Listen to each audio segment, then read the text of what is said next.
السلام علیکم ورحمۃ اللہ وبرکاتہ۔ بسم اللہ الرحمن الرحیم۔ یہ پہلی عالمی جنگ 1914 سے پہلے کا واقعہ ہے۔ ایک تاجر تجارت کی غرض سے شام کے شہر حلب کی جانب روانہ ہوا۔ راستے میں طوفان، باد و باران آ لیا۔ برف باری کی شدت سے سڑکیں بند ہو گئیں۔ اس زمانے میں اس شہر میں ہوٹل وغیرہ نہیں تھے کہ مسافر وہاں کا رخ کرتے۔ عموماً واقف کاروں یا رشتہ داروں کے ہاں قیام ہوتا، یا پھر کسی بھی اجنبی شخص کا دروازہ کھٹکھٹایا جاتا اور اس سے رات رہنے کے لیے کہا جاتا تو نہ وہ صرف اپنا دروازہ کھول دیتا بلکہ کھانا بھی کھلاتا تھا۔ یہ دستور ایک مدت تک چلتا رہا، بلکہ آج بھی دیہات اور قصبوں میں یہی دستور باقی ہے، اور مہمان کا حق سمجھا جاتا ہے کہ اگر وہ گاؤں میں آئے تو اس کی مہمان نوازی کی جائے۔ اس تاجر نے ایک گھر کے دروازے پر دستک دی۔ گھر والوں نے دروازہ کھولا۔ اس نے بتایا کہ وہ مسافر ہے، رات گزارنا چاہتا ہے۔ گھر والوں نے اسے خوش آمدید کہا، اپنے گھر کے دریچے کھول دیے۔ یہ چھوٹا سا گھر تھا، اس میں میاں بیوی اور ان کا اکلوتا نوجوان بیٹا رہتا تھا۔ 2 کمروں میں سے ایک میں ان کا بیٹا اور دوسرے میں اس کے والدین سو جاتے تھے۔ دن کے وقت یہی کمرے کھانے پینے اور بیٹھنے کے لیے استعمال ہوتے تھے۔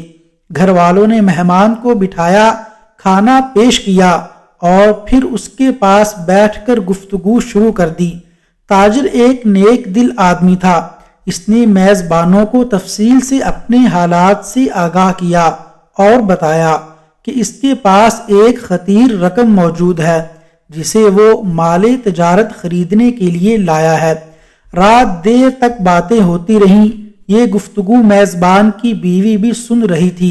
اسے پتہ چل گیا کہ ہمارے مہمان کے پاس بھاری رقم موجود ہے۔ سوتے وقت اہل خانہ نے مہمان کے لیے نئے بستر کا اہتمام کیا۔ اس پر مہمان لیٹ گیا۔ دوسرے کونے میں ان کا بیٹا لیٹ گیا۔ بیوی نے اچانک خاوند کے کان میں سرگوشی کی، ہم آخر کب تک فکر و فاقہ کی زندگی گزارتے رہیں گے؟ ہمارا مہمان مالدار آدمی ہے، ایک بڑی رقم اس کی جیب میں موجود ہے۔ ہمیں رقم کی شدید ضرورت ہے۔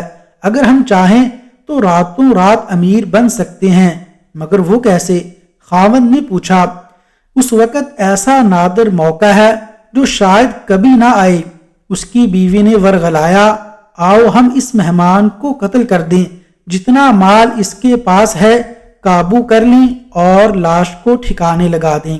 اس طوفان باد و باراں کے موسم میں کسی کو کچھ پتہ بھی نہ چل سکے گا۔ کسی کو بھی معلوم نہیں کہ ہمارے گھر میں مہمان موجود ہے۔ رات اندھیری اور سرد ہے، لاش کو ٹھکانے لگانا کوئی مشکل نہیں۔ ہم راتوں رات بہت مالدار بن جائیں گے۔ اس کا خاوند پہلے تو انکار کرتا رہا کہ مہمان کے ساتھ ایسا ظلم کرنا بڑی وحشیانہ حرکت ہے، مگر اس کی بیوی اس کا حوصلہ بڑھاتی رہی۔ ادھر شیطان بھی زور لگا رہا تھا، ہم اپنی شدید ضرورت کی وجہ سے ایسا کر رہے ہیں، خون کرنا ہماری خواہش نہیں، مگر بھوک کا علاج تو بہرحال کرنا ہوگا۔ اس کی بیوی اسے اسی طرح کے جھوٹے دلائل سے قائل کرتی رہی۔ بالآخر وہ اس کی باتوں میں آ گیا۔ اب وہ اپنے مہمان کو قتل کرنے اور اس کا مال چھیننے کی پلاننگ کرنے لگا۔ رات آدھی سے زیادہ بیت چکی تھی۔ سردی کی شدت میں اضافہ ہو رہا تھا۔ برف باری کا طوفان جاری تھا اور ادھر میاں بیوی خنجر تیز کر رہے تھے۔ بیوی شوہر کو حوصلہ بھی دیتی جا رہی تھی۔ وہ بالآخر اپنے بیٹے اور مہمان کے کمرے میں داخل ہوا۔ بیوی اس کے پیچھے پیچھے تھی۔ وہ آہستہ آہستہ چلتا ہوا کمرے کے بائیں رخ مڑا جہاں اس نے اپنے ہاتھوں سے مہمان کے لیے نیا بستر بچھایا تھا۔ کمرے میں شدید اندھیرا تھا۔ اس نے بستر ٹٹولا، پھر اندازے سے گردن تلاش کی اور خنجر چلا دیا۔ جس طرح بکری ذبح کی جاتی ہے اس طرح اسے ذبح کر دیا۔ اس کی بیوی لپک کر آگے بڑھی اور لاش اٹھانے میں اس کی مدد کی۔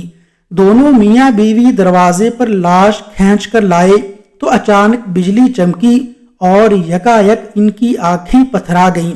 یہ لاش ان کے اکلوتے بیٹے کی تھی۔ انہوں نے اپنے ہی ہاتھوں اپنے بیٹے کو ذبح کر دیا تھا۔ میاں بیوی کے حلق سے دل دہلا دینے والی چیخیں نکلیں اور دونوں بے ہوش ہو کر گر پڑے۔ چیخیں سن کر مہمان بھی جاگ اٹھا اور ان کے ہمسائے بھی بھاگے بھاگے آئے۔ انہوں نے ان پر ٹھنڈے پانی کے چھینٹے مارے تو انہیں ہوش آیا۔ پولیس کو اطلاع ملی، وہ فوراً پہنچ گئی۔ تھوڑی سی تفتیش کے بعد پولیس والے اصل حقائق تک پہنچ گئے۔ قصہ یہ ہوا کہ جب رات کو اس کا والد مہمان کو الوداع کہہ کر اپنے کمرے میں چلا گیا تو مہمان اور اس کا بیٹا خاصی دیر تک باتیں کرتے رہے۔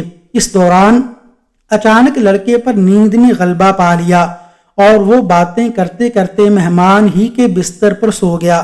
مہمان نے اسے جگانا مناسب نہ سمجھا۔ وہ چپکے سے اٹھا اور اس لڑکے کے بستر پر آ کر سو گیا۔ جب میزبان اسے قتل کرنے آیا تو اسے یقین تھا کہ جسے وہ قتل کر رہا ہے وہ مہمان ہی ہے۔ اس دھوکے میں اس نے اپنا ہی بیٹا قتل کر ڈالا۔